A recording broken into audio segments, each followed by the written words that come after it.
काहे चुलिया फोड़ा तालू हो? हाँ होई चुलिया। चुलिया का हो गई?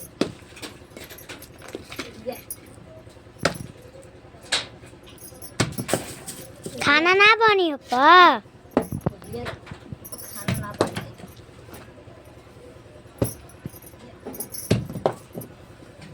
खाना ना बने चुलिया थोड़ा तनी यही से। कल नवमी का पूजा है, जान लो। कल नवमी का पूजा है। कल नया चूल गड़ाई ना, लौकी चुलिया बनौले बानी। कल गाड़ा, कल शनिचर पड़ जाई। तो हेलो दोस्तों, नमस्ते। हमारे यूट्यूब चैनल में आप लोग स्वागत है। स्वागत करते उम्मीद करते हैं बहुत ही अच्छे होंगे। तो दोस्तों ये लोहा वहा डाल करके और ईंटा का चूल बनाए थे, क्योंकि ठंडक पड़ रहा था ना, तो ठंडक में मट्टी लाने नहीं गए थे और ठंडक में चूल भी नहीं सूखती हैं, तो इसीलिए ये सब डाल करके चूल को बनाए थे हम। मट्टी वो क्या बोलते हैं, ईंटे का। तो दोस्तों कल है नवमी पूजा, और नवमी पूजा में तो आप लोग जानते ही हैं कि नई नई चूल बनाना पड़ता है, तो नई चूल का पूजा किया जाता है। तो दोस्तों नया चूल बनाए हैं कल का ना कई दिन हो गया चूल बनाए थे, तो आज दोस्तों इसको हटा रहे हैं, क्योंकि कल शनिचर पड़ जाएगा। तो शनिचर का ना चूल बनाया जाता है और ना ही तो चूल हटाया जाता है, तो इसी की वजह से हम चूल्हा इसको हटा दे रहे हैं और कल रख करके पूजा करेंगे। और दोस्तों यहाँ अब चूल नहीं बनाएंगे, क्योंकि यहाँ खुला पड़ता है और यहाँ सब कुत्ता बहुत ज़्यादा कुत्ता परेशान करते हैं। यहाँ पे देखिए इतना ढेर सारा ईंटा लगा हुआ था, इसको सब अब उठाएंगे। दोस्तों कोई हम गुस्सा में चूल नहीं फोड़ रहे थे, हम ऐसे जान करके इसको फोड़े हैं।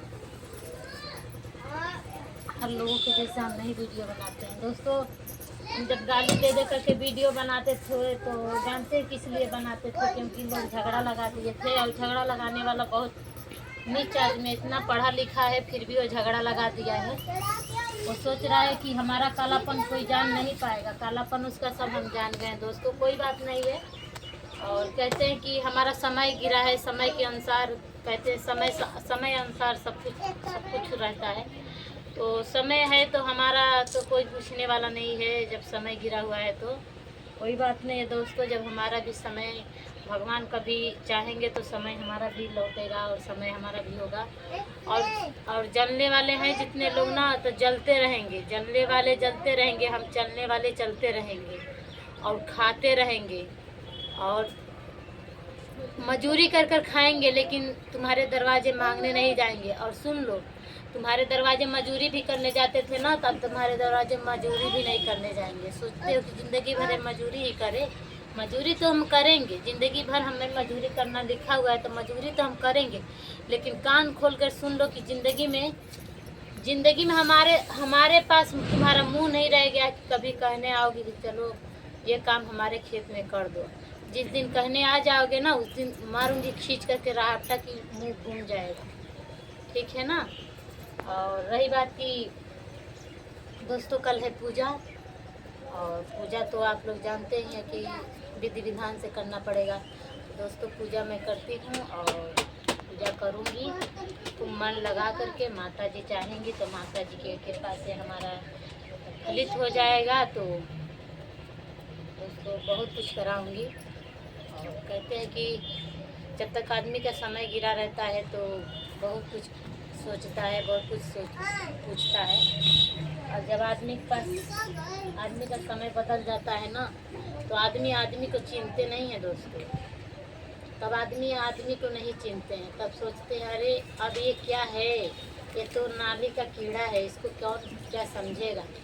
तो दोस्तों कोई बात नहीं है, हमारा समय गिरा हुआ है। समय क्या गिरा हुआ है, कोई मेरी उम्र नहीं चल रही है, हमारे बेटे जवान हो गए कि चलो बेटे हमारे शादी करने वाले हो गए, पढ़ने वाले हो रहे हैं, एक दिन कमाने वाले हो रहे। हमारी बेटियां नहीं है कि चलो बेटियां हैं तो उन्हीं का चिंता रहेगा कि अभी शादी करने वाले हो जाएंगे 2-4 साल में। बेटे हैं दोनों शादी करने वाले होंगे, तब तक भगवान चाहेंगे तो कुछ ना कुछ बना ही देंगे, खुद बच्चे हमारे बना लेंगे और शादी हो जाएगी हमारे बच्चे। हम मजदूरी करके खा रहे हैं तो मेरे बच्चे भी मजदूरी करके खाएंगे, मेरी बहू भी मजदूरी करके खाएंगे, और क्या हम बताएं। और दोस्तों, जब अपना नहीं होता है, जब अपने पास पैसा नहीं होता है ना, सबसे बड़ा धन दोस्तों अब हो गया है पैसा। धन और रिश्ता पैसा हो गया है दोस्तों, सबसे बड़ा पैसा हो गया है। देखिए, पैसा रहेगा तो तुम्हें माँ भी पूछेगी, बहन भी पूछेगी, भाई भी पूछेगा, और हित मेहमान रिश्ते अगल बगल अड़ोसी पड़ोसी सास ससुर सभी लोग पूछेंगे। जब तुम्हारे पास कुछ नहीं रहेगा तो कोई नहीं पूछेगा। क्योंकि दोस्तों देखिए, सगमंग दीदी को कि उन्हीं का सिस्टर उन्हीं को कैसे कैसे क्या क्या कर दी हैं, क्या क्या कह दी हैं कि बेचारी इतना ज़्यादा रो रही है, इतना ज़्यादा रो रही है बेचारी की, क्या होता है। तो दोस्तों, जो लोग लेकर के झूठों के भागते हैं ना, झूठे व्यूज के लिए, तो लोग उसको खूब खूब तरीक़ी करते हैं, खूब देखते हैं, और बेचारी को झूठा आदमी लाछना लगा दिया है कि लेकर के भाग गई। ऐसा नहीं कहना चाहिए। किसी का इज्जत लेकर के अपना इज्जत नहीं बनेगा, किसी के इज्जत को उछाल नहीं करना चाहिए। मानते उसके बेचारी का समय गिरा है, एक पति शादी कर ले गया, मारपीट करके छोड़ दिया। दूसरा है तो तुम्हारे लोगों को कहने से वो बेचारी जब शादी अपना हाँ कर ली करने के लिए, और तुम्हारे लोगों के साथ बेइज्जती हुआ, इज्जत हुआ, जो कुछ हुआ, अब तुम लोग ऐसे ऐसे करोगे तो उसका बेचारी की ज़िंदगी कैसे कटेगा, कैसे क्या होगा। तो दोस्तों, आप लोगों से हाथ जोड़कर मैं कहती हूँ कि सगमंग दीदी को आप लोग ज़्यादा से ज़्यादा दुलार प्यार आशीर्वाद दीजिए, ताकि बेचारी का शादी हो जाए उन्हीं के साथ, की मरने जीने का उसका मरने का समय ना आए कि ऐसा हो जाए कि वो बेचारी लाचार होकर के अपना जान खुद का ही ले ले। ऐसा लोग को नहीं करना चाहिए, क्योंकि वही लोग उन लोगों के सहारा, सगमंग की वही सहारा थी, और वही उनका दुश्मन हो गई। ऐसा नहीं करना चाहिए दीदी आपको। लेकिन चलिए, जैसा समझ में है, जो समझ में आ रहा है वो कर रही हैं आप लोग, कोई बात नहीं है। तो प्लीज़ आप लोगों से हाथ जोड़ते हूँ, और बहुत बड़ा ब्लॉग हो गया है। Bye bye.